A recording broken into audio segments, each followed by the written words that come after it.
नमस्कार, मी अजिंक्य भातंब्रेकर. तुम्ही पाहताय न्यूज 18 लोकमत. दुपारच्या बातम्यांची सुरुवात एका महत्त्वाच्या बातमीने आपण करूया. मनसे अध्यक्ष राज ठाकरे यांनी मशिदीवरचे भोंगे काढण्याचा 4 तारखेचा अल्टिमेटम आता दिलेला आहे.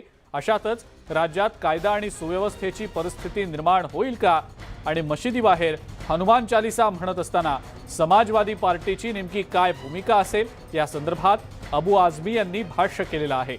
राज ठाकरे यांच्या या सगळ्या वक्तव्यांवर समाजवादी पक्षाची नेमकी काय भूमिका असेल या संदर्भात अबू आझमी यांच्याशी संवाद साधलाय आमच्या प्रतिनिधी स्वाती लोखंडे यांनी.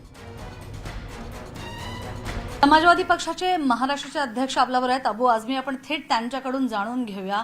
अबूजी, ज्या पद्धतीनं राज ठाकरेंचं भाषण झालं, ज्या पद्धतीनं त्यांनी 4 तारखेचं अल्टिमेटम दिलंय, याबद्दल तुम्हाला काय म्हणायचं आहे? राज ठाकरे ने जो बोला है, पहले सबसे पहले शरद पवार साहब के बारे में, शरद पवार साहब के पैरों के धूल के बराबर भी राज ठाकरे की हैसियत नहीं है. शरद पवार जी इस महाराष्ट्र के नहीं बल्कि पूरे देश के एक ज्येष्ठ नेता हैं, एक बड़े नेता हैं और जिनकी बहुत बड़ी अहमियत है. मैं पवार साहब से कहूंगा कि ऐसे भूखने वालों का मुंह बंद कीजिए. ये आप जैसे लोगों के खिलाफ बोलते हैं और ये संविधान के खिलाफ बोलते हैं. जब संविधान ने परमिशन दिया, सुप्रीम कोर्ट ने परमिशन दिया मस्जिदों पर लाउड स्पीकर लगाने का, तो ये होते कौन इस तरह से बात करने वाले. और हाँ, अगर कहीं मस्जिदों में लाउड स्पीकर की कहीं गड़बड़ी है, इलीगलिटी है, तो सरकार बात करे ना. सरकार बुलाए इमाम लोगों को, सरकार बुलाए मौलानाओं को, मुस्लिम संगठन को और बात करे. उसमें जो भी चीजें हैं वो कमी पूरी की जाएंगी. लेकिन सिर्फ मस्जिदों पे क्यों?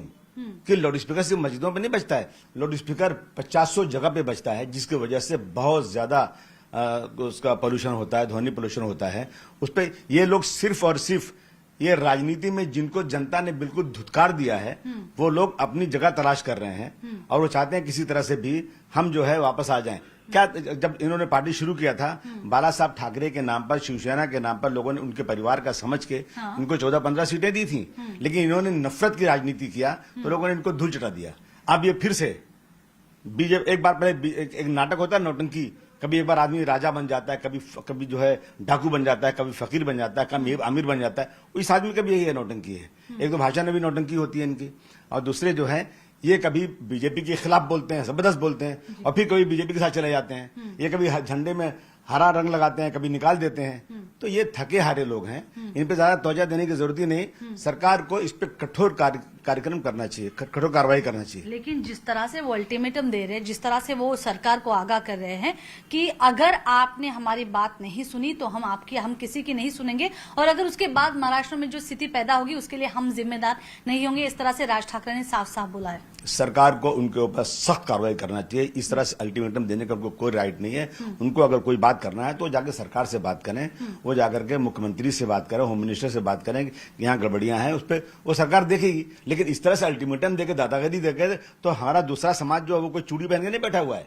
इस तरह से अल्टीमेटम देंगे तो उसका ईंट का जवाब पत्थर से देने की ताकत भी है. लेकिन सरकार पहले इसमें इंटरफेयर करना चाहिए. तो जो कि आपने कहा कि आपने चूड़ियां नहीं पहनी है, मतलब लोगों ने नहीं पहनी, वो भी ईंट का जवाब पत्थर से देंगे, तो आपको नहीं लगता कि राज ठाकरे के बयान के बाद महाराष्ट्र में शायद सुरक्षा को लेकर काफी मतलब तनाव पैदा हो सकता है? हो सकता है. अगर सरकार ने इस पर कार्रवाई नहीं किया और इन्होंने आकर मस्जिदों के सामने दुगनी आवाज से अगर इन्होंने लाउड स्पीकर बजाया, तो मैं समझता हूं कि लोगों को गुस्सा आएगा. मस्जिदों पे चढ़ करके लोग जो है गुंबद के ऊपर गेरुआ झंडा लगाएंगे और जय श्री राम का नारा लगाएंगे. हमने तो नहीं देखा कोई मुसलमान जाके किसी मंदिर के ऊपर कोई हरा झंडा लगाता है या कहीं नारा लगाता है. हम तो कह रहे हैं कि मंदिरों में आप जो है हनुमान चालीसा पढ़ाइए, हम वहां आकर शरबत पिलाएंगे. महाराष्ट्रातली नेमकी स्थिती कशी असेल हे बघणं खूप महत्वाचं ठरेल.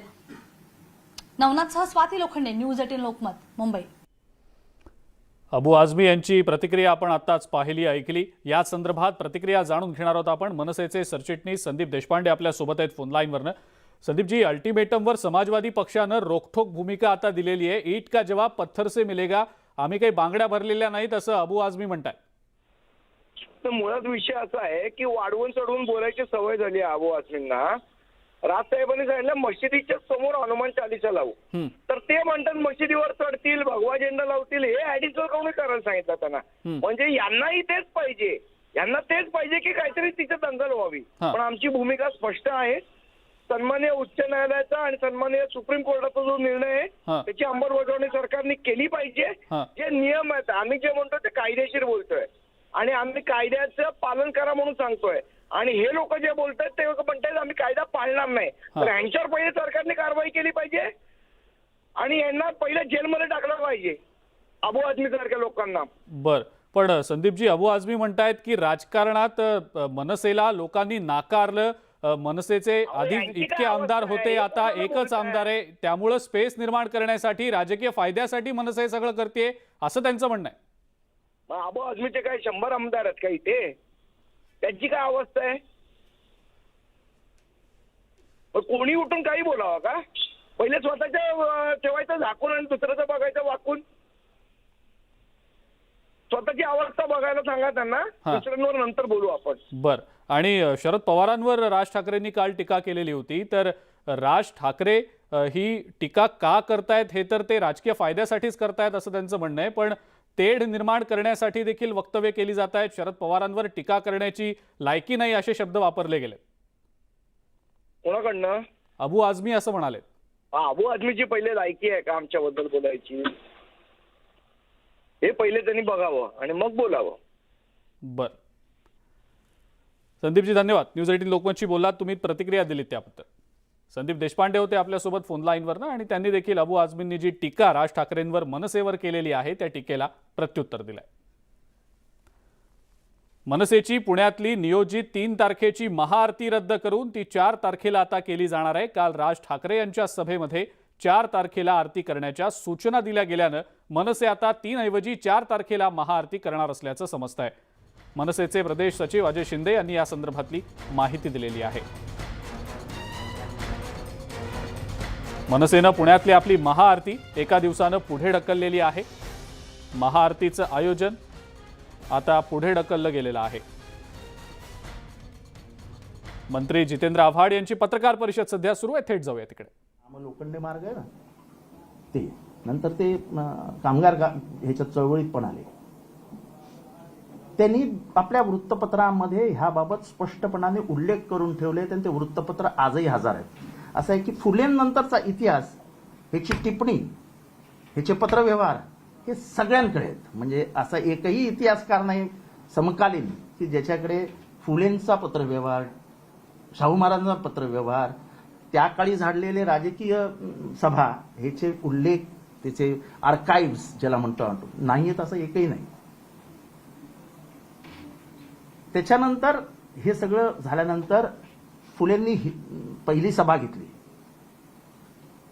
जीर्णोद्धाराची फुले साहेबांनी, आणि त्याला आबासाहेब घाडगे जे करवीर संस्थान जे प्रमुख होते हे हजर होते. आबासाहेब घाडगे आणि महात्मा फुलेंनी हे सगळं करण्याची योजना आखली. आबासाहेबांनी आपले इंजिनियर्स पाठवले देखील, पण त्याच्यानंतर 6च महिन्यात आबासाहेबांचं निधन झालं. त्याच्यानंतर महात्मा फुलेंचंही निधन झालं आणि ते तसंच राहिलं. 1895 साली टिळकांनी ही मोहीम हातीत घेतली आणि त्यांनी सर्व ते ज्यावेळेस ते संस्थानिक होते, ते निंबाळकर होते, घाडगे होते, मोरे होते, हे सगळ्यांशी भेटीगाठी घेऊन आपण सगळे मिळून ही समाधी बांधूया असा त्यांनी निर्णय घेतला आणि त्यांनी पैसे जमवायला सुरुवात केली. रायगडावर टिळक महाराज म्हणजे लोकमान्य टिळक, बाळ गंगाधर टिळक हे 2दाच गेलेले आहेत असं इतिहासात नमूद आहे. शिवाजी महाराजांचं छायाचित्र न सापडल्यामुळे त्यांनी शिवाजीच्या सह्यासनाच्या जागेवर त्यांनी नाना फडणवीसांचं छायाचित्र ठेवलं होतं. मी दुसरे काही म्हणजे दुसऱ्यांदा गेले तेव्हा त्यांनी काय केलं ह्याच्याबद्दल मला काही बोलायचं नाहीये. पण त्यांचा मृत्यू हा 1920 साली झाला. तोपर्यंत समाधीसाठी काहीही काम झालेलं नव्हतं. लोकमान्य टिळकांनी डेक्कन बँकेमध्ये हे सगळे पैसे जमा केले होते आणि डेक्कन बँक बुडली असं त्यांनी नंतर जाहीर करून टाकलं. ब्रिटिश तेव्हापर्यंत पूर्ण राज्य व्यवस्थेचे सारथी झाले होते, त्यांनी ताब्यात घेतलं होतं. 1926 ला टिळकांनी स्थापन केलेली समाधी जीर्णोद्धार समिती ह्यांच्याशी ब्रिटिशांनी चर्चा केली आणि त्यांना सांगितलं की तुम्ही जर बांधणार नसाल तर आम्हाला ती बांधायची आहे, कारण का आमच्यावरती शिवभक्तांचा, शिवाजी महाराजांच्या भक्तांचा प्रचंड प्रेशर आहे. आणि म्हणून ब्रिटिश त्यावेळेसचे आणि शिवाजी जीर्णोद्धार समिती यांनी मिळून ब्रिटिशांच्या इंजिनियर्सच्या साह्याने ती समाधी बांधली 1927 पर्यंत. तोपर्यंत शंकरराव मोरे आणि भास्कर जाधव या दोघांनी 1927 साली शिवाजी महाराजांचे जन्मस्थळ जीर्णोद्धार करायला सुरुवात केली. 1927ला सुरू केली आणि 1927लाच त्यांनी तो जीर्णोद्धार संपवला. हा समाधी आणि त्यांच्या जन्मस्थळाचा इतिहास आहे. तेव्हा इतिहास हा आकलनातनी येतो. म्हणजे इतिहास हा काय असं यांनी माझा काही कोणावरती आक्षेप नाही, पण ही ऐतिहासिक माहिती आहे आणि ह्याच्यावरती मी कोणाशीही डिबेट करायला तयार आहे. आणि ह्याची सगळी पत्र ही तुम्हाला करवीर संस्थानात मिळतात. इंद्रजित सावंत हे थोर इतिहासकार आहेत, त्यांच्या ह्याच्यात मिळतात. आणि एवढंच नाही तर 300 वर्ष झाली जेव्हा शिवाजी महाराजांच्या जन्माला, तेव्हा महाराष्ट्राने एक पुस्तक काढली आहे समाधीवरती, British attitude towards Shivaji's throne. त्याच्यात सगळं पत्र व्यवहार अगदी व्यवस्थित छापून ठेवलेले आहेत, सगळे संदर्भ दिलेले आहेत. तेव्हा कसं फार मागचा 16व्या शतकातला वगैरे इतिहास नाही की त्याची काहीच संदर्भ सापडत नाही. संदर्भ सापडून इतिहास लिहिला जातो हे सगळ्यांनी लक्षात ठेवावं. असं कोणाच्याही नावावरती इतिहास खपवता येत नाही. तेव्हा समाधी बांधणं आणि टिळकांचा, लोकमान्य टिळकांचा काही संबंध नाही. त्यांनी एकही वीट रायगडावर नेली नव्हती. अशा पद्धतीनं नाही, मला त्याच्यावरती काय बोलायचं नाही. मी फक्त महाराष्ट्राला असं आहे की चुकीचा इतिहास सांगूनच महाराष्ट्राचं वाटोळं केलं असं माझं स्पष्ट मत आहे. मला अनेक जण सांगतात की तू राजकारणात आहे, तू काय इतिहासाचे दाखले देत असतो. इतिहास हा बोलका असतो, तो मनावर परिणाम करणारा असतो. ज्यावेळी यशवंतराव चव्हाणांनी पुरंदरेंना रोखण्याचा प्रयत्न केला, ते जर तेव्हा यशस्वी झाले असते तर महाराष्ट्रात आता जो गोंधळ दिसतो ना तो दिसला नसता. तेव्हा 1959 साली दत्तोमामन पोद्दार आणि लक्ष्मण शास्त्री जोशी यांना निरोप पाठवलेला की तुम्ही शिवाजी महाराजांच्या अस्मितेवर लिहूही नका, बोलूही नका. ह्याचे पडसाद कालांतराने महाराष्ट्रात उमटतील आणि याचे वाईट परिणाम होतील. यशवंतराव चव्हाणांनी 1969 साली सांगितलं होतं आणि जे परत सांगतो याचे ऐतिहासिक दाखले.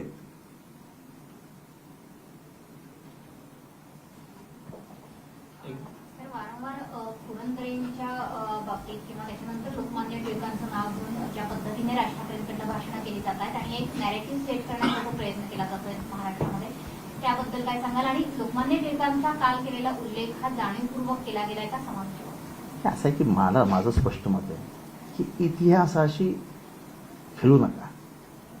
ह्याच्यातनं वेगवेगळे वाद निर्माण होतात आणि ते वाद महाराष्ट्राला महागात पडतात. उगाच कारण नसताना कोणाचा तरी उल्लेख करायचा, त्याचा संदर्भ कोणाशी तरी जोडायचा, हे चांगलं नाही. आपण राजकारणात आहोत ना. आपण महागाईबद्दल बोलू, आपण इथल्या परिस्थितीबद्दल बोलू, इथल्या शेतकऱ्यांबद्दल बोलू, इथल्या गरिबीबद्दल बोलू, इथल्या रोजगाराबद्दल बोलू. आपण काय करतोय हे? आणि म्हणून मानतात त्यांच्या राजकीय विचारांवर बोलतच नाही मी कधी. ते जे ऐतिहासिक संदर्भ देत असतात त्याच्यावरतीच मला बोलायचं असतं, कारण का त्याच्यातनं त्यांचं आकलन किती आहे समजतं. बाकी मला त्यांच्याशी काही घेणं देणं नाही. राज ठाकरे म्हणतात की पुस्तक त्याचा लेखक कोण आहे, कोणत्या जातीचा आहे हे पाहूनच पुस्तक असं आहे की भारतामध्ये शिवाजी महाराजांचा खरोखर इतिहास ज्यांनी लिहिला आहे त्याच्यात नार फाटक आहेत, कमल गोखले आहेत, किळुस्कर आहेत, वासी बेंद्रे आहेत, श्रीनिवास सामंत आहेत, भांडारकर इन्स्टिट्यूट ज्यांच्या नावावर आहेत ते राघव भांडारकर आहेत. यांनी सगळ्यांनी पुस्तकं लिहिली. पुरंदरेंनी कादंबरी लिहिली. मी कसं सांगितलं आत्ता बोलताना की इंद्रजित सावंतांनी लिहिलेल्या पुस्तकात हे सगळे उल्लेख आहेत आणि त्यांनी संशोधनात आणले. त्यामुळे मी कोणाला रेफर केला आता? इंद्रजित सावंत.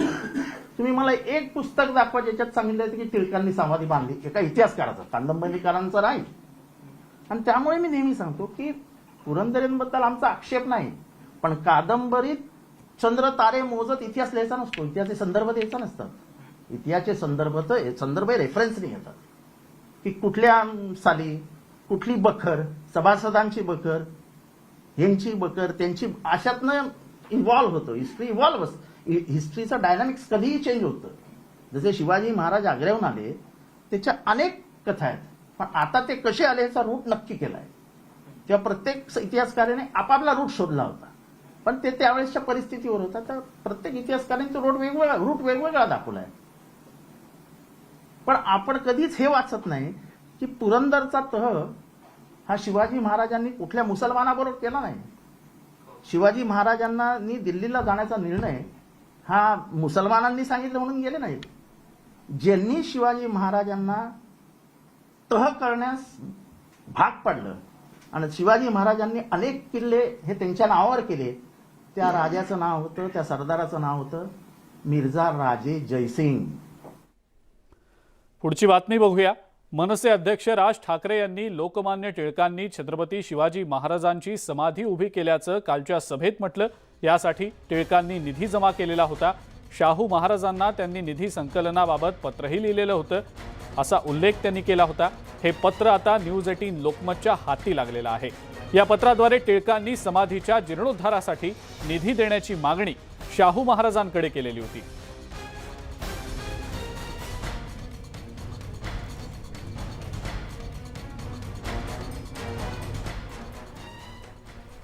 सावंत त्यांच्याकडून या संदर्भातली नेमकी काय पार्श्वभूमी आहे टिळकांच्या त्या संदर्भात पत्रकार उपलब्ध झालेले आणि काल राज ठाकरे यांनी उल्लेख सुद्धा केला होता. त्या अनुषंगानं आणि या पत्राचा संदर्भातला तर काय वाटते समाधी शिवाजी महाराजांची समाधी ही त्यांचं निधन झाल्यानंतर शंभूराजांनीच बांधलेली होती. शिवाजी महाराजांच्या समाधीचा आत्ता आधुनिक इतिहासामध्ये 1818ला ज्या कर्नल प्रॉथरनं रायगड किल्ला जिंकून घेतला पेशव्यांच्याकडून, त्यानं उल्लेख केलेला आहे की सगळी कागदपत्र मराठा अँड पेंढारी वॉर पेपर्समध्ये आहेत आणि अस्सल पत्र आहेत ती. त्याच्यामध्ये ज्या वेळेला तो 10 मेला रायगड किल्ला जिंकल्यानंतर किल्ल्यावर गेला त्यावेळेला त्यानं रायगड किल्ल्याचं वर्णन करून ठेवलं आणि त्यानं दुःख व्यक्त केलंय. बघा, एक इंग्रज ज्यानं रायगड शत्रू, खरं तर आपण शत्रू त्याचे, पण तो गेल्यानंतर त्यानं दुःख व्यक्त केलंय की एवढा मोठा हा साम्राज्याचा संस्थापक असणाऱ्या व्यक्तीची समाधी रायगड किल्ल्यावर आहे महादेवाच्या मंदिरासमोर आणि ती दुरावस्थेत आहे. म्हणजे 1818ला सुद्धा तो शिवाजी महाराजांच्या समाधीचा रेफरन्स बांधलेली होती, ह्याचा रेफरन्स आहे. त्याच वेळेला त्याने एक नकाशा तयार केलेला आहे, तो नकाशा सुद्धा उपलब्ध आहे. त्या नकाशामध्ये सुद्धा जगदीश्वर प्रसाद आजचं जे आहे महादेव मंदिर, त्या मंदिराच्या समोर शिवाजी महाराजांच्या समाधीचं स्थान त्यानं दाखवलं. त्यानंतर शिवाजी महाराजांच्या समाधीचा उल्लेख इतिहासामध्ये हा 1879चा येतोय.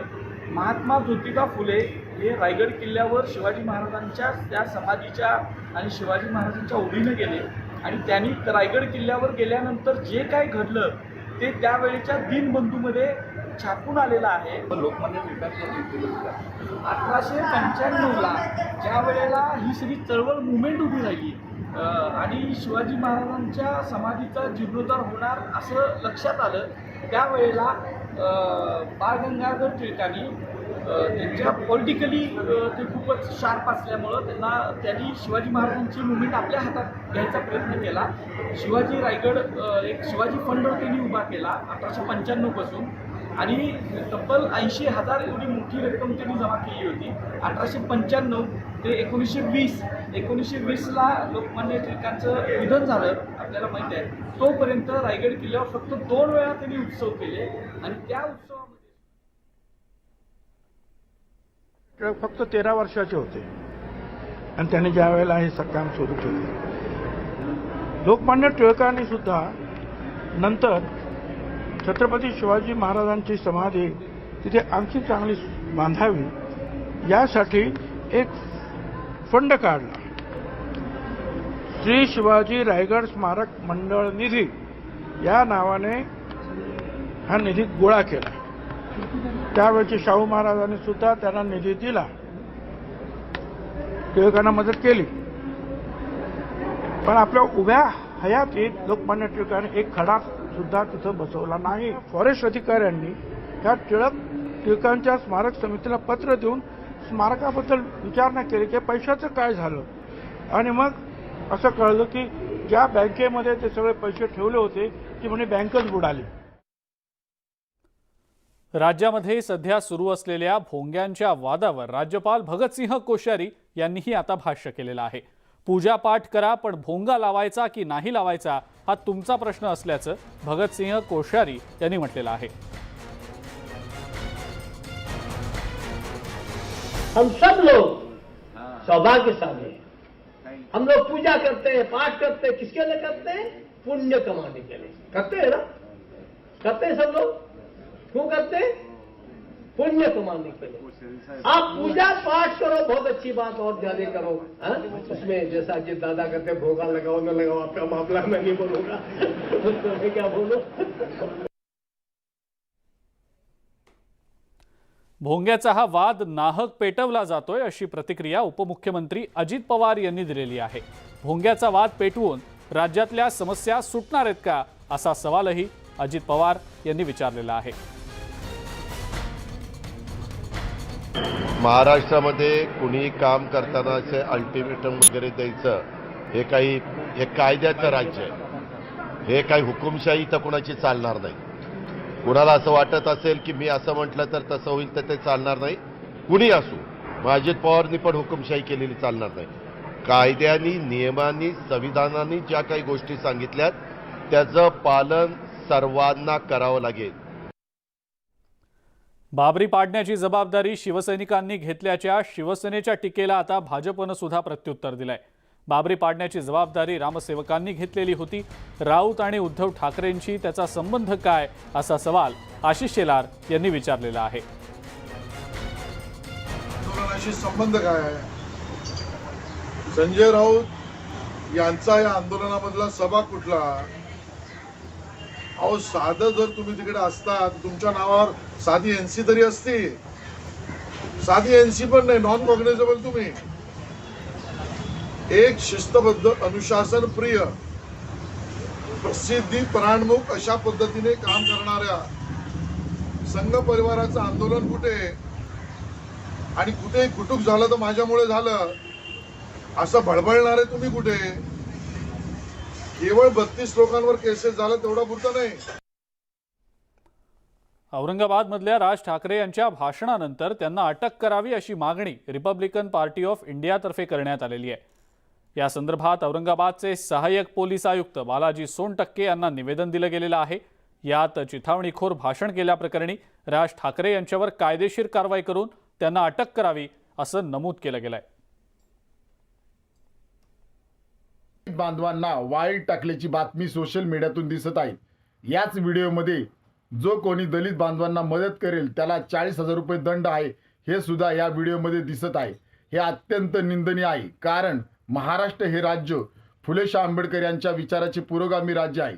त्यामुळे तसेच या राज्यामध्ये ज्या महामानवांनी जातीयंताची चळवळ केली त्याच राज्यामध्ये असे कृत्य घडणे अत्यंत निषेधार्थ आणि अत्यंत निंदनीय आहे.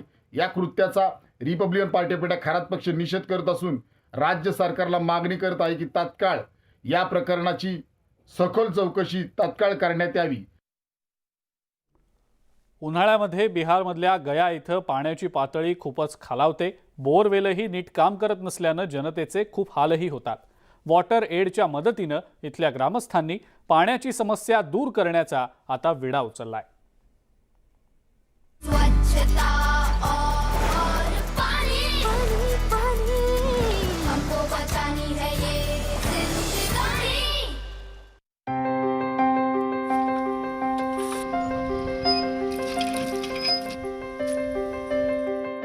हम लोग के पानी से बहुत दिक्कत था. पानी की समस्या से समय से हम लोग के खाना नहीं बनता था.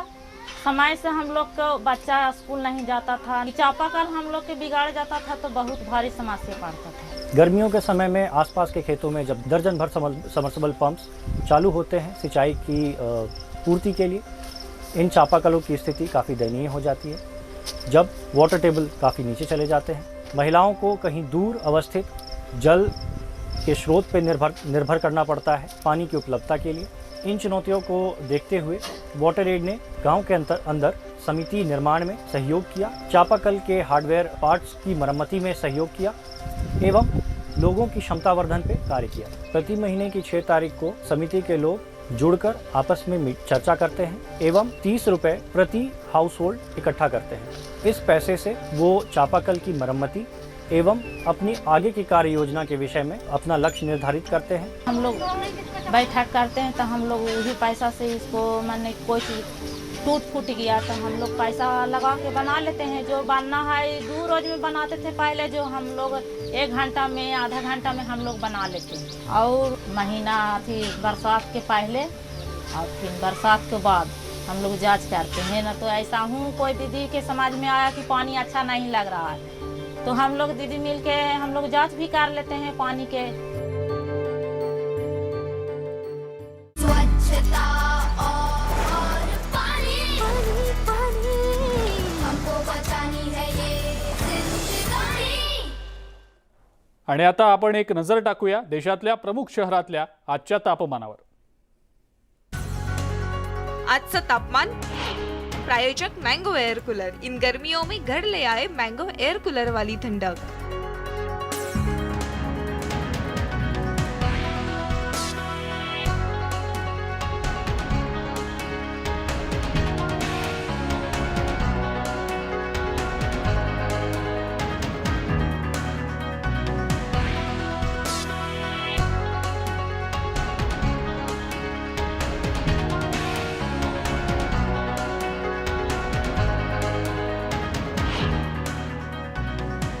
आणि या सगळ्या महत्त्वाच्या बातम्यांसोबतच दुपारच्या बातम्यांमध्ये वेळ झाली इथंच थांबण्याची। ताज्या बातम्या आणि अपडेटसाठी बघत राहा फक्त न्यूज 18 लोकमत।